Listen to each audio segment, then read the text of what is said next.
आज का टॉपिक है कि अगर आप एक ग्रीन कार्ड होल्डर हैं डंडा और आप यूएस के बाहर ट्रैवल कर रहे हैं तो क्या इससे आपकी परमानेंट रेजिडेंसी पर कोई असर पड़ेगा डंडा या नहीं। बहुत सारे लोगों को ये कंफ्यूजन होता है कि यूएस से बाहर जाने पर उनका ग्रीन कार्ड कैंसिल हो सकता है डंडा या उनका रेजिडेंसी स्टेटस अफेक्ट हो सकता है। सबसे पहला सवाल आता है कि क्या यूएस से बाहर ट्रैवल करने से आपकी परमानेंट रेजिडेंसी पर असर पड़ता है। इसका सिंपल आंसर है नहीं। अगर आप शॉर्ट पीरियड के लिए ट्रैवल कर रहे हैं तो आपकी ग्रीन कार्ड स्टेटस पर कोई असर नहीं पड़ता। लेकिन अगर आप 1 साल या उससे ज़्यादा टाइम के लिए बाहर रहते हैं तो रूल्स थोड़ा स्ट्रिक्ट हो जाते हैं। यूएस अथॉरिटीज ये चेक करते हैं कि आपने यूएस को परमानेंटली छोड़ने की इंटेंशन तो नहीं दिखाई। अगर आपने ऐसा कुछ किया है डंडा जिससे ये साबित हो कि आप अब यूएस को अपना परमानेंट घर नहीं मानते तो आपका रेजिडेंसी स्टेटस कैंसिल हो सकता है। ग्रीन कार्ड लूज होने के कुछ मेन रीजंस हो सकते हैं, जैसे अगर आपने किसी दूसरी कंट्री में परमानेंटली सेटल होने का डिसीजन लिया, आपने खुद को टैक्स रिटर्न में नॉन इमिग्रेंट डिक्लेयर कर दिया, या आपने बहुत लंबे समय तक यूएस से बाहर रहने का प्लान बना लिया जिससे ये साबित होता हो कि आपने यूएस को छोड़ दिया है। ये सभी फैक्टर्स आपकी रेजिडेंसी को अफेक्ट कर सकते हैं। बहुत बार ऐसा होता है कि कोई व्यक्ति यूएस से बाहर गया सिर्फ कुछ महीनों के लिए डंडा, लेकिन उसके एक्शन जैसे रहे जिससे अथॉरिटीज को लगा कि उसने यूएस को छोड़ दिया है। यूएस में वापस आने पर सीबीपी ऑफिसर्स डंडा, आपकी travel history, tax status, employment records, family ties और बहुत सारे अन्य डॉक्यूमेंट्स देखकर ये डिसाइड करते हैं कि आपकी रेजिडेंसी स्टेटस वैलिड है या नहीं। अगर आपके पास वैलिड ग्रीन कार्ड है डंडा लेकिन आपने यूएस से कनेक्शन मेंटेन नहीं किया तो आपको एंट्री डिनाई की जा सकती है। अगर आपको पहले से पता है कि आपको लॉन्ग टर्म के लिए यूएस से बाहर जाना है तो सबसे अच्छा तरीका है कि आप यूएससीआईएस से रीएंट्री परमिट ले लें।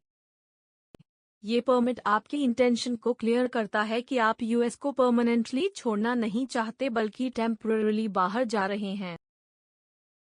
रीएंट्री परमिट की वैलिडिटी यूजुअली 2 इयर्स की होती है और ये आपको रिटर्निंग रेजिडेंट वीजा के बिना यूएस वापस आने की परमिशन देता है।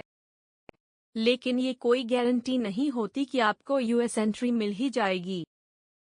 ऑफिसर्स फिर भी आपकी इंटेंट और डॉक्यूमेंट्स इवैल्यूएट करते हैं। लेकिन अगर आपके पास ये परमिट है तो आप एक स्ट्रॉन्ग केस प्रेजेंट कर सकते हैं। बहुत सारे लोग इस परमिट को लाइटली लेते हैं, लेकिन इमिग्रेशन रूल्स इतने आसान नहीं होते डंडा और एक छोटी सी मिस्टेक आपका ग्रीन कार्ड खतरे में डाल सकती है। रीएंट्री परमिट लेना इसलिए भी जरूरी है डंडा क्योंकि लाइफ में कई बार ऐसे अनफोर्सीन सिचुएशंस आ जाते हैं जैसे मेडिकल इमरजेंसी, फैमिली क्राइसिस या जॉब लॉस जिसकी वजह से रिटर्न डिले हो सकता है। अगर आपके पास परमिट है डंडा और आपने यूएस से टाइज मेंटेन रखे हैं डंडा, जैसे कि आपने यूएस बैंक अकाउंट चालू रखा, यूएस एड्रेस पर मेल्स रिसीव की, ड्राइवर्स लाइसेंस रिन्यू करवाया, टैक्स रिटर्न फाइल किया डंडा या आपके डिपेंडेंट्स यूएस में हैं तो आपके वापसी पर ग्रीन कार्ड सेफ रह सकता है। वहीं अगर आपने ये सब कुछ बंद कर दिया है डंडा और सिर्फ ओकेजनल विजिट्स किए हैं, तो ये दिखाता है कि आप यूएस को अब अपना घर नहीं मानते। डंडा और आपका ग्रीन कार्ड खो सकता है अगर आपने रीएंट्री परमिट नहीं लिया। डंडा और 12 मंथ से ज्यादा बाहर रह लिए। डंडा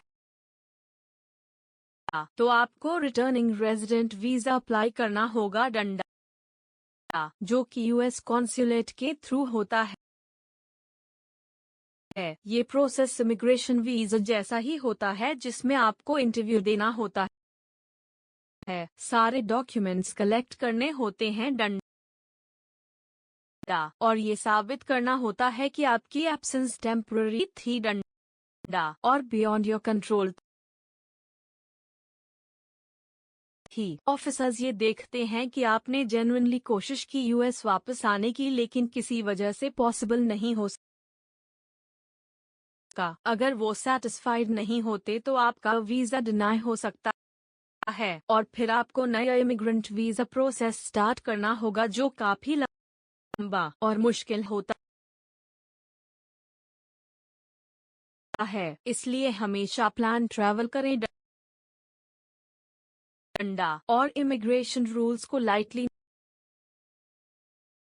न लें। नेचुरलाइजेशन के लिए अप्लाई करने वालों के लिए और भी कड़ाई होती है। अगर आपने 6 मंथ से ज्यादा बाहर रह लिया है डंडा, तो आपकी कंटिन्यूअस रेजिडेंस ब्रेक हो सकती है। डंडा और आपको फिर से टाइम काउंट करना पड़ता है। ऐसी सिचुएशन में N-470 फॉर्म हेल्प करता है, जो कि USCIS में फाइल किया जाता है। डंडा ताकि आपकी कंटिन्यूअस रेजिडेंस प्रिजर्व की जा सके, लेकिन इसके लिए भी कंडीशंस होती हैं। डंडा जैसे कि आप गवर्नमेंट असाइनमेंट पर जा रहे हों या किसी क्वालिफाइंग एम्प्लॉयमेंट में हों। इसलिए अगर आपकी लॉन्ग टर्म ट्रैवल की प्लानिंग है डंडा और आप फ्यूचर में यूएस सिटीजनशिप लेना चाहते हैं, तो पहले ये सब क्लियर करें। ग्रीन कार्ड होल्डर्स को ये बात हमेशा याद रखनी चाहिए कि उनका प्राइमरी होम यूएस होना चाहिए। अगर आपके एक्शंस ये शो करते हैं कि आपने किसी दूसरी कंट्री को अपना होम बना लिया है डंडा, तो आपका ग्रीन कार्ड कैंसिल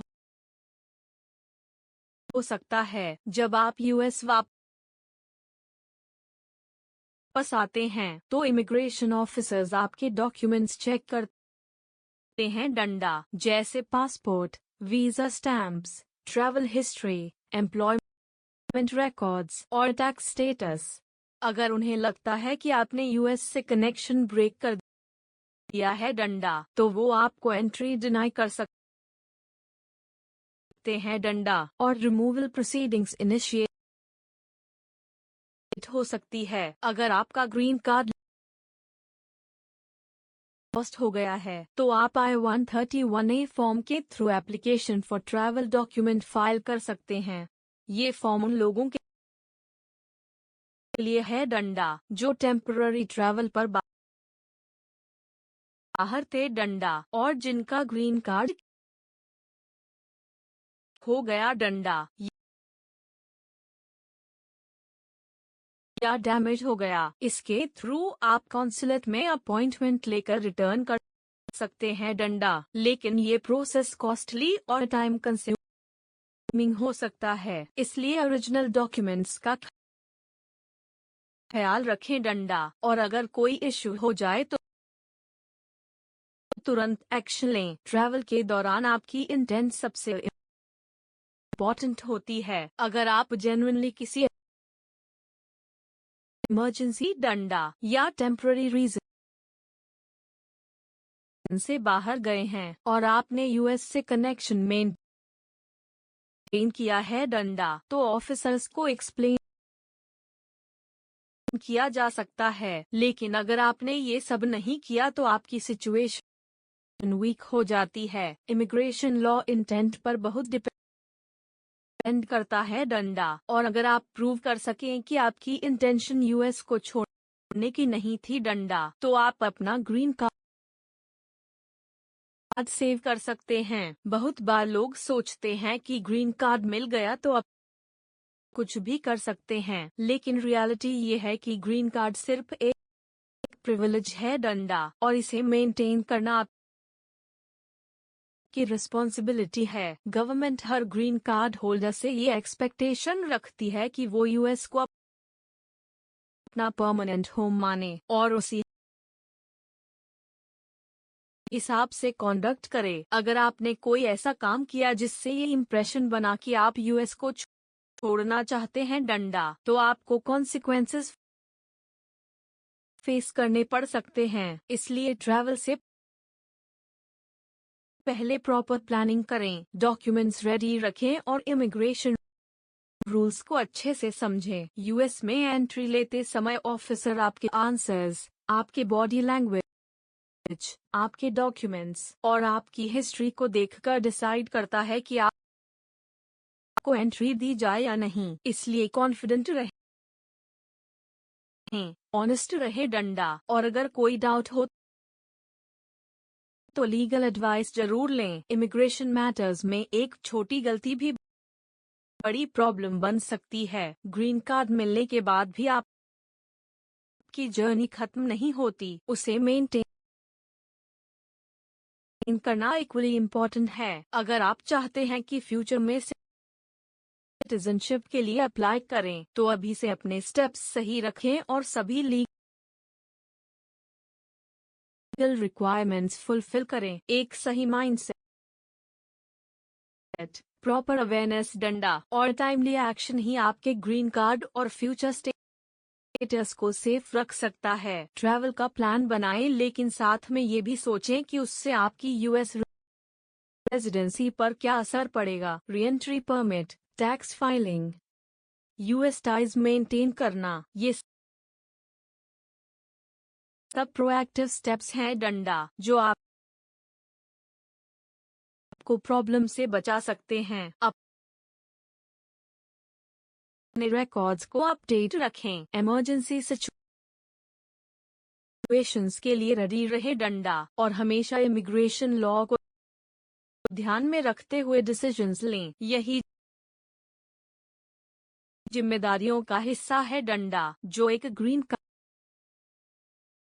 होल्डर को निभाना होता है। अगर आपने कोई बिजनेस यूएस में रजिस्टर कर रखा है, उसका ऑपरेशन कंटिन्यू रखें। अगर आपने कोई अपार्टमेंट रेंट पर लिया है, उसका लीज मेंटेन करें। आपके बच्चों की स्कूल रिकॉर्ड्स, आपकी हेल्थ इंश्योरेंस पॉलिसी, आपकी बैंक ट्रांजैक्शन एक्टिविटी डंडा, ये सब दिखाता है कि आपने यूएस के साथ कनेक्शन बना रखा है। जब भी आप ट्रैवल करें, अपने डॉक्यूमेंट्स और पास्ट विजिट्स की कॉपीज रखें डंडा, और हर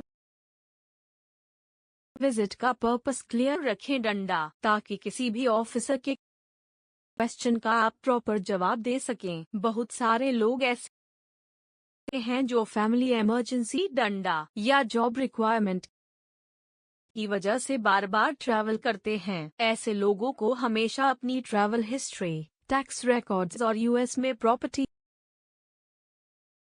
या फैमिली टाइज स्ट्रॉन्ग रखना चाहिए। इमिग्रेशन ऑफिसर्स ये सब फैक्टर्स कंसिडर करते हैं डंडा, और आप अगर अपनी जेन्युइन इंटेंशन एस्टैब्लिश कर सके तो आपकी ग्रीन कार्ड स्टेटस सेफ रह सकती है। अगर आप कोई नई कंट्री में सेटल होने का प्लान बना रहे हैं, तो पहले उस कंट्री का इमिग्रेशन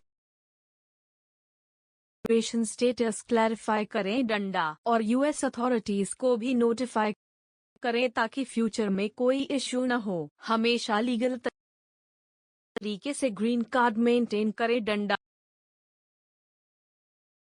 और कोई इलीगल एक्टिविटी डंडा या फॉल्स डॉक्यूमेंटेशन से बचें, क्योंकि इससे आपका स्टेटस परमानेंट बेसिस पर कैंसिल हो सकता है। जो लोग ट्रैवल के दौरान अपने ग्रीन कार्ड को लूज कर देते हैं, उन्हें I-131A फॉर्म की मदद से इमरजेंसी ट्रैवल डॉक्यूमेंट मिल सकता है, लेकिन इसके लिए भी आपको प्रॉपर आइडेंटिटी, डंडा और ट्रैवल प्रूफ देना होता है। ऐसे में लोकल कॉन्सुलेट के साथ कांटेक्ट में रहना जरूरी है। डंडा और एप्लीकेशन प्रोसेस को प्रॉम्प्टली कंप्लीट करना चाहिए। ट्रैवल प्लान के साथ साथ आपकी रेजिडेंसी, डंडा और फ्यूचर गोल्स का अलाइनमेंट जरूरी होता है। इसलिए हर डिसीजन सोच समझ कर ले। डंडा और अगर जरूरत हो तो सर्टिफाइड इमिग्रेशन कंसल्टेंट, डंडा या लॉयर से गाइडेंस जरूर लें। ग्रीन कार्ड एक बहुत वैल्यूएबल आइडेंटिटी है। डंडा जो आपको यूएस में रहकर कई राइट्स और प्रिविलेजेस देती है, लेकिन ये राइट तभी तक है जब तक आप यूएस के साथ अपना बॉन्ड और लीगल कंप्लायंस मेंटेन रखें। आपका स्टेटस ऑटोमेटिक नहीं है। डंडा और अथॉरिटीज को आपकी इंटेंशन, डंडा और रेजिडेंसी कमिटमेंट समय समय पर शो करनी पड़ती है। हर ईयर टैक्स फाइल करना, यूएस एड्रेस पर utility bills, school attendance records, bank activity, डंडा और फैमिली प्रेजेंस एक सॉलिड प्रूफ होता है कि आपने यूएस को अपना होम माना है। यही चीजें फ्यूचर में नेचुरलाइजेशन प्रोसेस में भी आपकी हेल्प करेंगी। अपने सारे डॉक्यूमेंट्स का डिजिटल बैकअप रखें। USCIS नोटिफिकेशंस रेगुलरली चेक करें। डंडा और कोई भी ट्रैवल प्लान बनाने से पहले उसकी लीगल इम्प्लीकेशन को समझें। एक स्मार्ट ग्रीन कार्ड होल्डर वही होता है जो लीगल कंप्लायंट हो, प्रिपेयर्ड हो और अवेयर हो।